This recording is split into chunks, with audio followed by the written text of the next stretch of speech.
నమస్తే అన్న. తొలి వెలుగు రఘు అన్న మీద జరిగిన ఎలిగేషన్స్కి సంబంధించి వాడెవడో వర్టెక్సోడు వాడు భూములు కబ్జా పెట్టి వాని ఇష్టం వచ్చిన తీరుగా ఆరోపణలు చేసుకుంటూ పోతే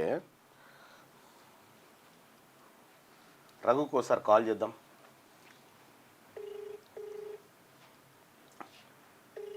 మంచి చేసేటోళ్ళ మీద ఇంత బురద తేలితే మంచిగా వాళ్ళు అన్నట్టు అంతే, వాళ్ళ మాట నమ్మకుండా చేద్దామని అని కథ. రఘు బహుశా లైవ్లో ఉన్నాడేమో అక్కడ.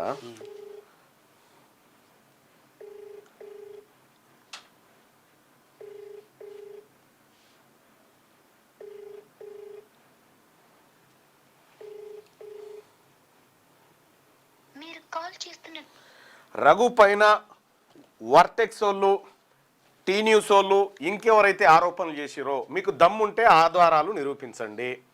రఘు 50 లక్షలు లంచం తీసుకున్నాని చెప్పిర్రు, నీకు దమ్ముంటే ఆధారాలు నిరూపించండి, లేదంటే మీరు తప్పైపోయింది క్షమాపణ కోరుతున్నామని చెప్పండి. నిన్న మళ్ళా రఘు ఉద్యమకారులందరినీ తీసుకొని పోయిండాడికి, రైతులు వచ్చిర్రు, బాధితులు వచ్చిర్రు. గుడ్ మార్నింగ్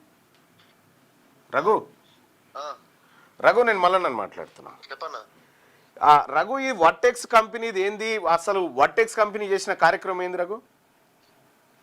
వర్టెక్స్ కంపెనీ అక్కడ మొత్తం 340 ఎకరాలది. అందులో ఏమున్నాయి రఘు? అసైన్డ్ భూములు ఉన్నాయి, దళితుల భూములు ఉన్నాయి. రెండోది ఎయిర్పోర్ట్ భూములు ఉన్నాయి. మూడోది 2 చెరువులు ఉన్నాయి. నాలుగోది కొంతమంది ప్రజల వాళ్ళకి వ్యాపారం, వాళ్ళకి సంబంధించి. రఘు నా ఫోన్లోకి ఏం చేస్తావు? ఇది సుదర్శన్ అన్న ఫోన్, ఇది ఇంటర్నేషనల్ ఫోన్. ఇది కొంచెం నెట్వర్క్ ప్రాబ్లం వస్తుంది.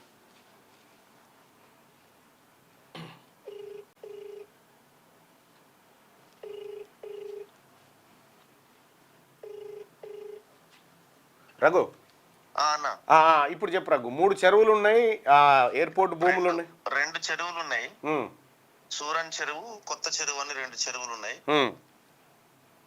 ఒకటి ఎయిర్పోర్ట్ ల్యాండ్స్ ఉన్నాయి.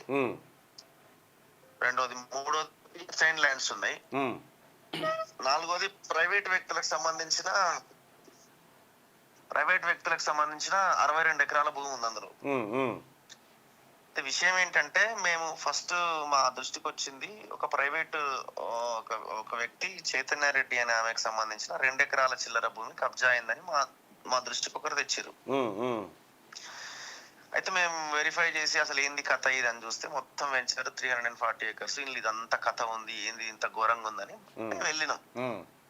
వెళ్ళి ఆ సైన్ ల్యాండ్స్, అక్కడ ఉన్న దళితులు, ముదిరాజులు అంటే అక్కడ చెరువులు ఉన్నాయి కాబట్టి వాళ్ళు ఎప్పటి నుంచో కంప్లైంట్ చేసుకుంటూ వస్తున్నారు, మా చెరువు పోతుందో అని. అక్కడ పోతే గ్రామస్తులే చెప్తారు కొంతమంది పనులు, అరే మేమే అన్న ఈ చెరువు అంతా పూడ్చింది అంటే పని చేయడానికి వస్తారు కదా, రాత్రి బవళ్ళు పెట్టి టిప్పర్లు విప్పర్లు వాళ్ళతోనే గుడిపించారు. అంటే ముదిరాజులు కాదు, వేరే వాళ్ళు వచ్చిన వాళ్ళతోనే గుడిపించాడు. రాత్రి బవళ్ళు టిప్పర్లు జేసీబీలు పెట్టి. ఇప్పుడు అయితే మేము అక్కడ వెళ్ళిన తర్వాత 150 ఫీట్ల ఫస్ట్ మనకు అక్కడ పోగానే కనబడేది ఏంటంటే ఒక 150 ఫీట్ల రోడ్డు ఉంటది. దాదాపు 2.5 కిలోమీటర్లు ఉంటుంది. 2.5 కిలోమీటర్ల రోడ్డు 150 ఫీట్లు ఉంటది.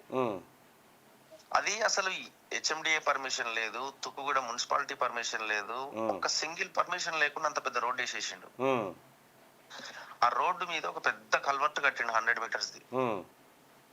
అది అసలు ఆ కల్వర్ట్ చెరువు యొక్క నీళ్ళు ఆ కల్వర్ట్ కింద పోయేటట్టు చేసిండు. అది వాల్టా యాక్ట్ కి విరుద్ధం. అది ఎట్లా అంత పెద్ద కల్వర్ట్ కడతాడు? అది హైడ్రా దాన్ని డెమాలిష్ చేయాలి, రోడ్డు డెమాలిష్ చేయాలి.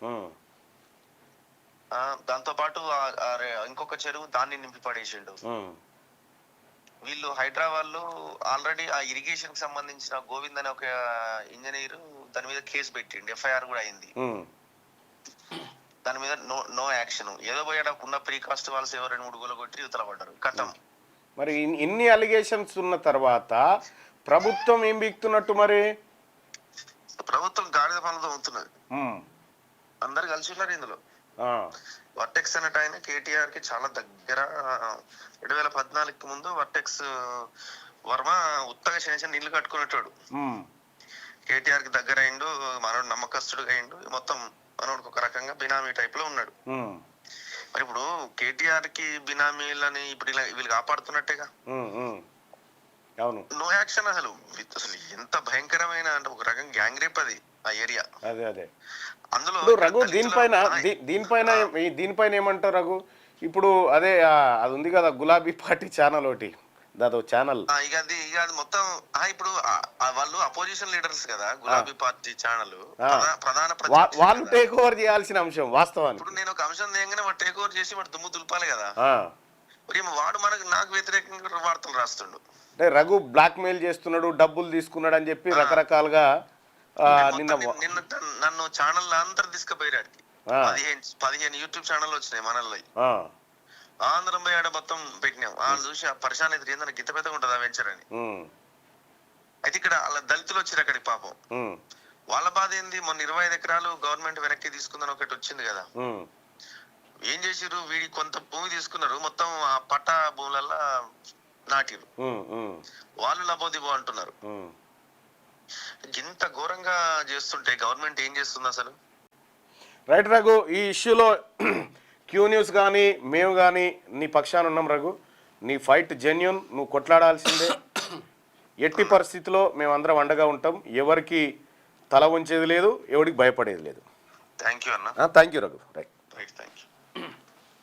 అది రఘు గురించి చెప్పాలంటే ఒక అంశాన్ని ఒక జర్నలిస్ట్గా ఆయన దృష్టికి వచ్చింది, బయటికి తీసుకొచ్చాడు. ఎంక్వైరీ చేయాలి, నిజాలు ఏందో తెలుసా, అది ఇడిచిపెట్టి రఘు మీద రఘు బ్లాక్మెయిల్ చేస్తా ఉన్నాడు. రఘును ఇంకా నయంతోటే బొలిచి పారేసిరుగా చూసుకో. అరే మీకు టీ న్యూస్కు లేకపోతే మీరు చెప్పొచ్చునా ఈ మాటలు? 25 లక్షల ఎకరాల భూములు కొత్తగా పుట్టించిన పట్టాలు పుట్టించిన మహానుభావులు మీరు. బీఆర్ఎస్ పార్టీ నాయకులు 25 లక్షల ఎకరాలు. 25 లక్షల ఎకరాలు.